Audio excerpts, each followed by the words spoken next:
She strutted into my backyard like it was a red carpet event, plopped herself on my favorite pool float, and had the audacity to tell me to turn down the music at my house. Olivia didn't just invite herself to the party. She tried to run it. And that's when I knew.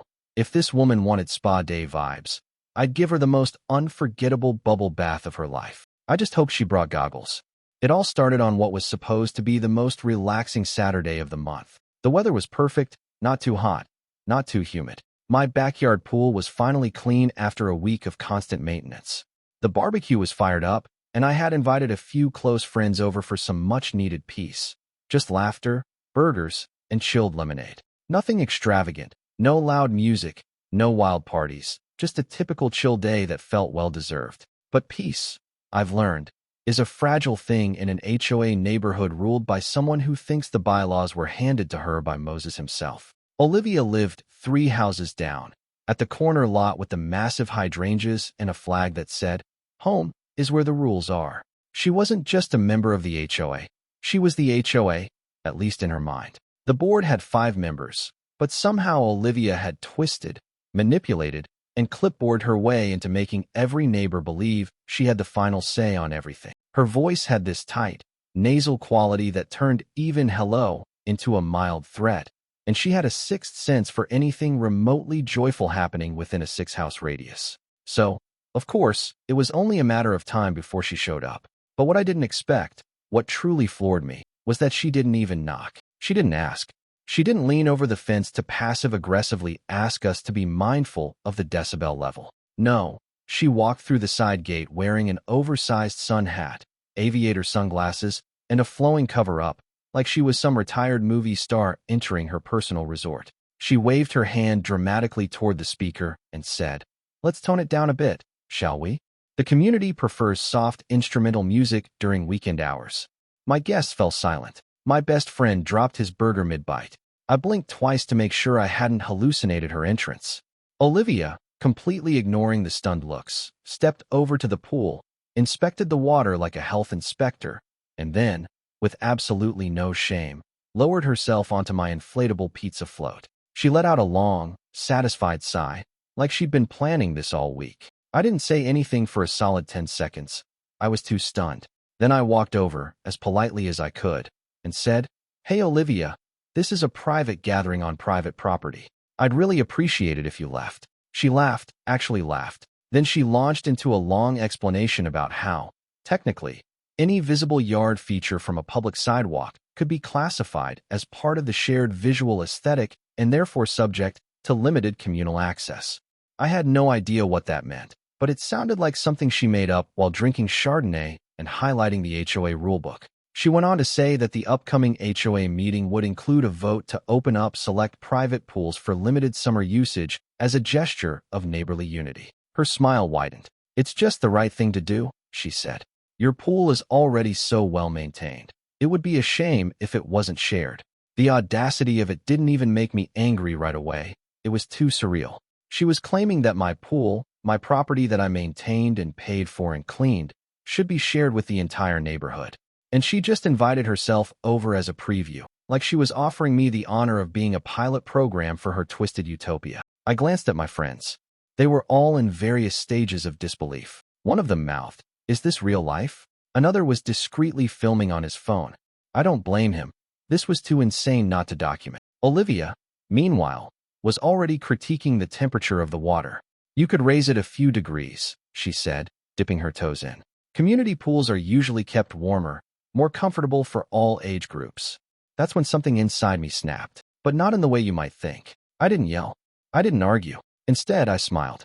Because if Olivia wanted a pool day, then by all means, I would absolutely give her one. Just not the kind she expected. That night, after everyone had left and the pool was quiet again, I sat down at my laptop and began to plan.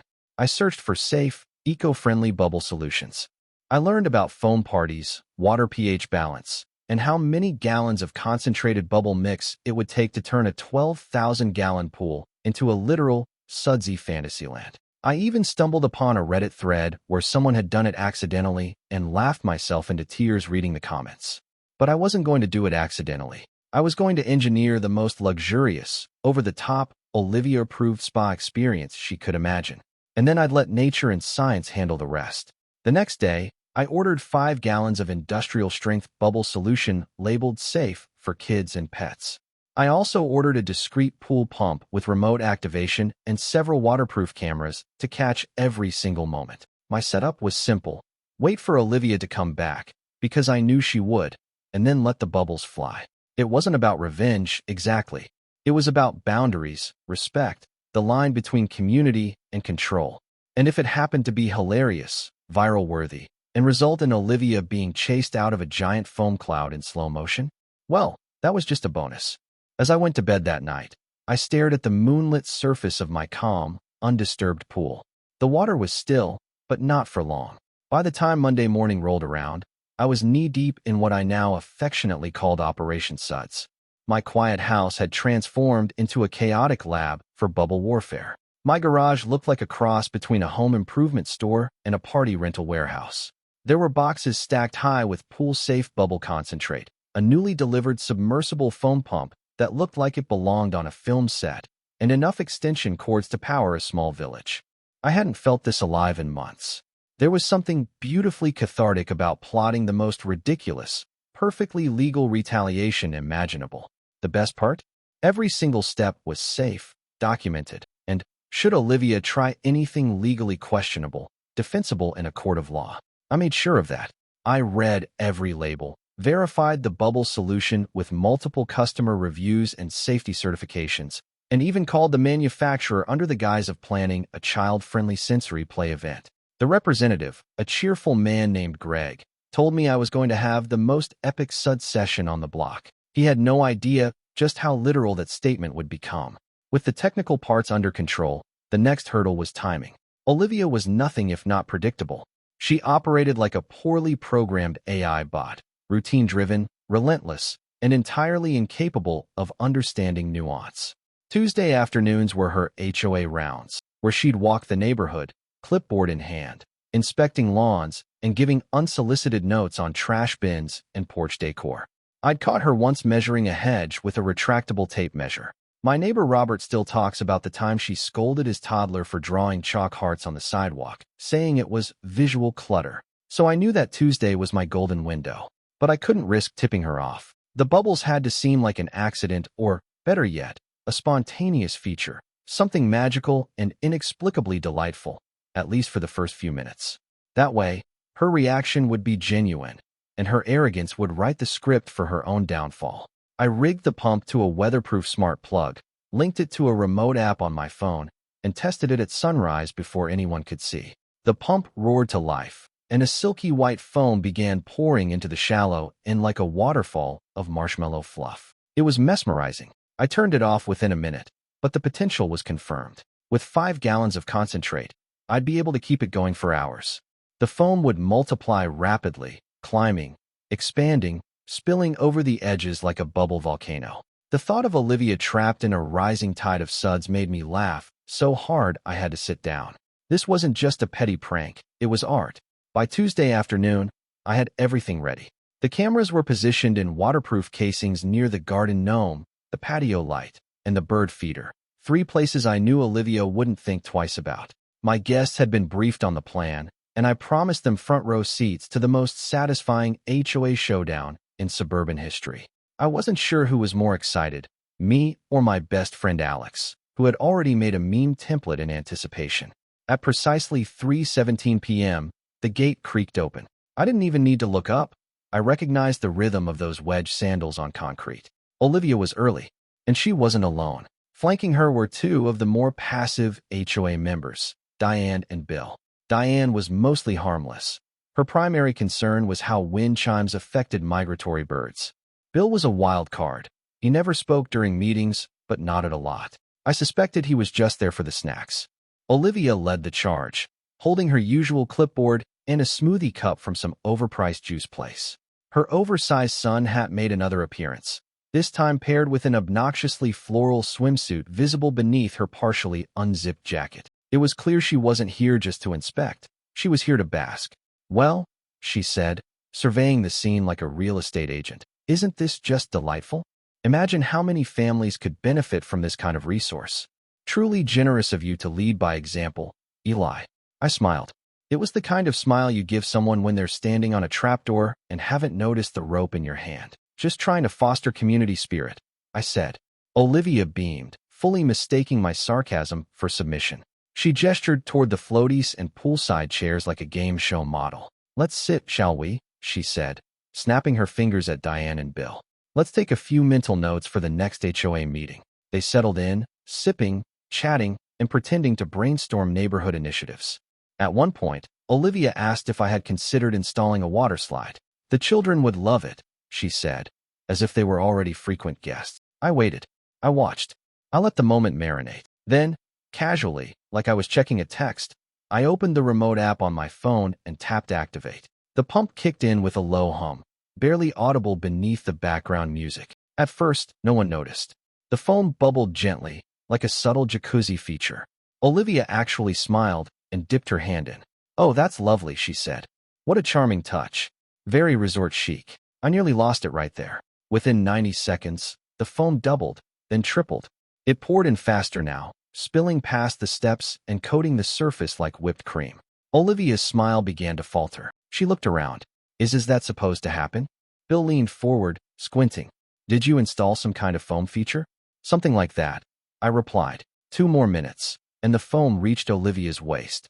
She tried to stand, but her foot slipped. She landed in the shallow end with a muffled yelp, disappearing briefly into the sea of white. Diane shrieked and jumped onto a chair, while Bill looked mildly amused, like he'd just witnessed a magic trick. The foam continued to rise, climbing over the edge of the pool, creeping toward the patio furniture, coating everything in soft, billowy chaos. Olivia stood up, drenched, her sunglasses askew, and her hat lost somewhere beneath the bubbles. Turn it off, she shouted. What is this? I pretended to fiddle with my phone. Weird. It's usually so gentle. Maybe it's reacting to the heat. It's a safety hazard. What if someone has allergies or, God forbid, if this mixture damages the property? I walked to the edge of the pool, held up the bottle of bubble solution, and read the label aloud. Non-toxic, eco-friendly, dermatologist approved, safe for kids, pets, and overly entitled HOA members. Looks good to me. She didn't appreciate the joke. As she staggered out of the foam and onto the patio, she left a trail of wet footprints and seething indignation. Her voice rose, sharp and shrill, echoing down the street. This is sabotage. This is harassment. You think this is funny? I didn't answer. The foam answered for me, lazily draping over a garden chair like it was settling in for a long, relaxing stay. Somewhere behind me, Alex whispered, $10 says she's on Reddit by sundown. And just like that, Operation Suds was officially underway. If you've never seen a woman in her late 50s try to maintain dignity while crawling through a mountain of bubbles like a deranged snow leopard, you haven't truly lived. Olivia's exit from my pool was nothing short of theatrical. She looked like a marshmallow with legs, foam clinging to every inch of her body as she wobbled across the patio, shrieking about lawsuits and moral decay. Her voice cracked somewhere between, "I'll have you fined," and "this is a federal violation," which, even in the heat of the moment, made Bill burst into laughter. Diane, meanwhile, was trying to clean her sandals using a pool noodle. The absurdity had escalated beyond even my expectations. The foam didn't stop, not immediately. It kept flowing, thick and luxurious, turning my backyard into something out of a bizarre children's dream. The garden gnome disappeared entirely. The fence looked like it had been hit with a slow-motion snowstorm. Even the neighbor's Pomeranian, Max, darted into the yard and vanished into the suds. For a terrifying moment, we thought we'd lost him, only for him to re-emerge seconds later like a mythical beast, sopping wet, livid, covered in foam, and barking as if he'd just survived the apocalypse. And through it all, Olivia kept slipping. Every time she tried to storm out, she'd lose her footing and fall back into the bubbles with a squawk. Her swimsuit strap snapped at one point, which led to a panic-stricken shriek and a dramatic dive into the nearest bush. I almost felt bad for her. Almost. But then something unexpected happened. Bill, the HOA mute, the nodding background character of every neighborhood meet, stood up from his chair and took out his phone. He was recording. Not discreetly, not sneakily. Boldly, with both hands, in full horizontal view. Olivia saw him and froze. "What are you doing?" she snapped, pulling foam out of her ears. "Documenting," Bill said calmly. For the HOA archives. It was the most words anyone had ever heard him say in one sitting. Diane gave him a stunned look. Olivia looked like she'd swallowed a lemon whole. I stepped back and let the moment breathe. There was a strange electricity in the air. The usual script, the one where Olivia barked orders and everyone nodded in fear, was unraveling right in front of her.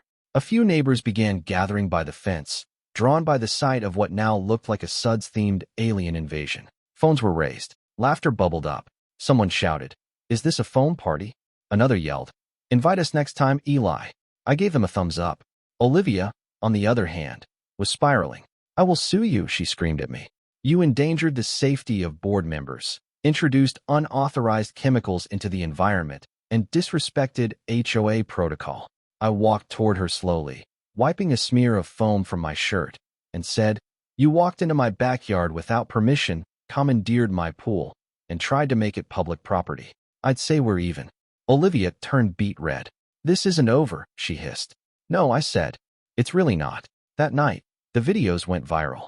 Not just on Nextdoor, where they racked up comments like wildfire, but also on Reddit and TikTok. The drone footage Alex had secretly taken added cinematic flair, zooming in on Olivia's slipping face first into a lawn chair, cut to epic music. He uploaded it with the title Olivia vs. The Bubbles. Spoiler, she loses. Within hours, the views hit the hundreds of thousands. Memes started rolling in. My favorite was a gif of her popping out of the foam with the caption, "New HOA policy, no fun allowed." The next morning, I got a knock on the door. It wasn't Olivia, thankfully, but two other board members, Sarah and David. Sarah looked exhausted, as though she'd aged 10 years overnight. David had a giant coffee in one hand and a crumpled printout of what I assumed was a cease and desist letter in the other. "We need to talk," Sarah said. I invited them in, offered coffee, and sat down like a perfect host. They didn't touch their drinks. "Olivia is calling an emergency HOA session," Sarah began. "She wants to formally charge you with community misconduct, public endangerment, and defamation of a board member." I raised an eyebrow. "For Bubbles. She's not well," David added quietly. "We've received over 40 complaints about her behavior in the last 2 months. People are tired. This whole pool thing pushed everything to the edge." I nodded slowly. "So what happens now?" Sarah sighed. "We're not sure, but we wanted to give you a heads up. She's going to come at you hard, legally, socially, whatever she can do." That evening, a thick envelope appeared in my mailbox. Inside was a typed letter on official HOA letterhead, listing the violations Olivia claimed I'd committed. It read like a grocery list for delusion: unauthorized chemical use, hosting unregistered public event, disruptive landscaping, Bubbles. I laughed so hard I nearly dropped it in the pool. But what really caught my attention was the last item: deliberate sabotage and humiliation of board authority via premeditated digital media attack. That's when I realized this wasn't just about her pride. This was about her losing control. She'd ruled the HOA like a petty tyrant for years, and now a single afternoon of foam had made her a public punchline. She wasn't angry. She was afraid, which meant things were about to escalate. The next HOA meeting was set for Friday. Word spread quickly. People who hadn't attended a meeting in years were RSVPing like it was a neighborhood cookout. One guy even made shirts that said Team Bubbles, with Olivia's meme face printed on the back. I couldn't decide if I was thrilled or terrified. On the day of the meeting, I walked into the clubhouse and felt every head turn. Some gave me high fives. Others just stared like I was walking into a courtroom. At the front of the room sat Olivia, arms crossed, hair slicked back in a severe bun, and a stack of papers in front of her that looked thick enough to be a tax code. Bill and Diane sat beside her. Neither looked comfortable. As the meeting began, Olivia launched into her monologue. She described the bubble incident with theatrical flair, calling it a calculated act of sabotage designed to destabilize community trust. She cited bylaws from 1997. She read testimonials from anonymous sources. At one point, she even pulled out a photo of her ruined sun hat, presenting it like evidence in a criminal trial. When it was my turn, I didn't say much. I just plugged in a USB drive and played the video footage. The entrance, the float invasion, the speech about shared aesthetics, the moment she said, "It would be a shame if it wasn't shared." Her tone, her words, her posture, it was all there. And then came the foam, the slips, the screams, the dramatic retreat. Laughter rippled through the room. Bill covered his face, shaking his head. When the video ended, I turned to the board and simply said, "This wasn't sabotage. This was boundaries." She crossed them. I just made the consequences bubbly. There was silence. Then someone clapped. Then another. And then the room erupted. Olivia did not take the applause well. She stood there, stone-faced, while her carefully constructed stack of printed grievances slowly lost its significance under the weight of public laughter. For someone who had ruled with fear and fines, the sound of people openly cheering against her must have been deafening. She tried to regain control, banging her pen against the table like a judge trying to silence a courtroom, but it only made her look more ridiculous. I half expected her to shout, "Order," like she was presiding over a trial, but even she seemed to realize she was losing the room fast. The meeting didn't end with a dramatic declaration or a formal verdict. It sort of fizzled, as most HOA meetings do, with people mumbling about follow-ups and review protocols. But the atmosphere had changed. Olivia, who once wielded that clipboard like a sword, left the room visibly shaken. Her usual entourage didn't follow her. Bill stayed behind, talking quietly with other board members, while Diane made a quick exit out the side door. I stayed back too, expecting maybe some fallout. But instead, people came up to thank me. Not just about the bubbles, about everything. Turns out Olivia had been terrorizing the entire block for years, and no one had dared push back until now. By the next morning, the neighborhood had shifted. It felt lighter, somehow. People I barely knew waved at me from their porches. I found a basket of muffins on my doorstep with a note that simply read, "Thanks for bursting the bubble." The phrase stuck with me. I hadn't realized how deep the collective frustration ran until now. Everyone had an Olivia story. One neighbor told me she'd been fined for having garden gnomes that clashed with community aesthetic. Another got a formal warning for using wind chimes that exceeded the HOA's approved decibel range. One woman confessed that she stopped hosting birthday parties for her kids just to avoid Olivia's wrath. Things came to a head 2 days later when an anonymous email began circulating through the neighborhood. It included screenshots, meeting transcripts, and audio clips, some of them dating back over a year. They detailed how Olivia had used her position on the board to push through personal vendettas, falsify community feedback, and manipulate meeting minutes to serve her own agenda. The source of the leak was a mystery, though I had a hunch. Bill, after all, had been remarkably quiet for years, perhaps too quiet. And now, with Olivia wounded and exposed, someone had decided it was time for a deeper cleansing. The HOA called for an emergency vote the following weekend. The question was simple. Should Olivia be removed from the board, effective immediately, for abuse of power and community misconduct? In the past, such a vote might have caused unease or been quietly discouraged, but not anymore. The foam had done more than humiliate Olivia. It had peeled back the mask. She wasn't a protector of neighborhood values. She was a tyrant dressed in tennis shoes and summer blouses. The vote wasn't even close. 73 households voted. 68 voted yes. 3 abstained. 2 voted no. No one needed to guess who those 2 were. I didn't see Olivia for a couple of days after that. Her car remained parked, her shutters closed. The house looked lifeless, stripped of the usual hanging baskets and decorative flags she changed every week. Rumors spread quickly. Some said she was lawyering up. Others claimed she was moving out. But none of that prepared me for what happened next. One morning, I was sipping coffee on my porch when a sleek black SUV pulled into Olivia's driveway. A man in a navy suit stepped out, followed by a woman holding a tablet. They knocked on the door, and after a long pause, Olivia appeared, wearing a robe and what looked like a face mask made of clay. There was no yelling, no argument, just a brief conversation, a lot of nodding, and finally, papers exchanged. Within hours, the for sale sign went up. Olivia was leaving. Just like that. No farewell letter, no final neighborhood address, no attempt at regaining control. She was just gone.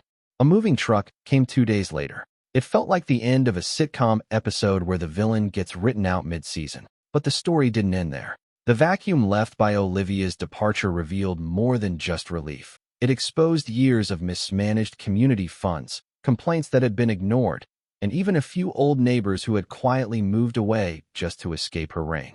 A group of residents formed what they called the HOA Restoration Committee, and I was asked to join.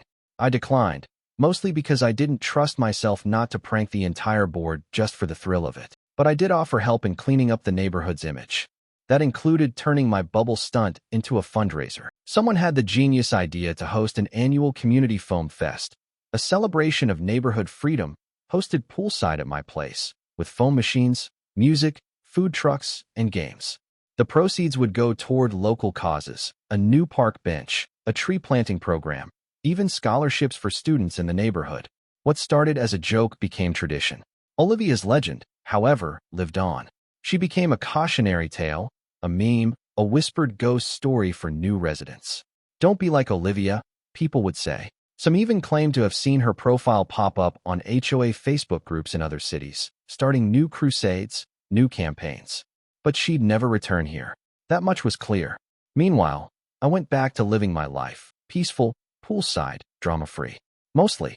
Every now and then, someone would send me a link to a new remix of the foam video or tag me in a Reddit thread asking for bubble machine recommendations. I kept the pump in the garage, just in case. You never know when you'll need it again. Then one afternoon, just as I was finishing up some yard work, a voice called out from behind the fence. "Hi, I'm Megan.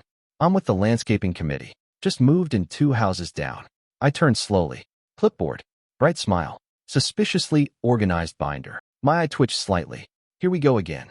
Megan was different from Olivia in all the ways that counted, at least at first glance. She had a softer tone, a friendlier smile, and instead of barging into my yard uninvited, she stood on the other side of the fence, asking politely if I had a moment to chat. Still, I couldn't help but feel a tiny alarm bell go off in my head the moment I saw the clipboard. Clipboard equals agendas, and agendas equal trouble. I played it cool, leaned on the rake like a seasoned war veteran, and gave her my most neutral smile. She introduced herself as the new head of the freshly rebooted landscaping committee, which I hadn't even known existed. Apparently, after Olivia's removal, a few residents decided to bring back some of the older, long-forgotten HOA subcommittees, thinking it would restore order and balance. I listened patiently as she talked about native plants, irrigation schedules, and something about sustainable hedging. She wasn't overbearing or aggressive, but there was a glimmer in her eye, the kind of glimmer that said, if left unchecked, this woman could one day evolve into Olivia 2.0. But this time, I was prepared. I agreed to attend one committee meeting just to hear things out, as I phrased it. What Megan didn't know was that I had already lined up a new project of my own. Not a prank, not revenge, something bigger. After the foam incident and the viral explosion that followed, I realized something important. People weren't just entertained by the chaos. They felt vindicated, seen. Turns out suburbia had a lot more stories like mine just waiting to be told. That's when I decided to launch a YouTube channel, the HOA Chronicles, a satirical, semi-dramatized retelling of the events that had unfolded in our quiet little neighborhood, with animated reenactments, dramatic narration, and occasional guest appearances from neighbors who had their own tales to share. The very first video, Bubble Battle, when Olivia took over my pool, hit 1 million views in under a week. Comments poured in from people across the world sharing their own Olivia encounters. It was like a support group disguised as comedy. The channel became my unexpected side hustle. I posted new episodes weekly, each one more ridiculous than the last, but all of them true. From the Great Flamingo Float ban of 2022 to the time someone got fined for a trampoline that was too joyful. There was no shortage of material. Megan even got a cameo in one episode, not in a villainous role, but as a gentle reminder that all heroes must remain vigilant lest history repeat itself. The highlight of it all, though, was the first official foam fest. What started as a neighborhood joke turned into a full-on local event. I teamed up with a few nearby businesses, rented a couple of commercial-grade foam cannons, brought in a taco truck, a face-painting booth, and a local DJ who volunteered to play nothing but ironic remixes of HOA complaint letters read in dramatic voices.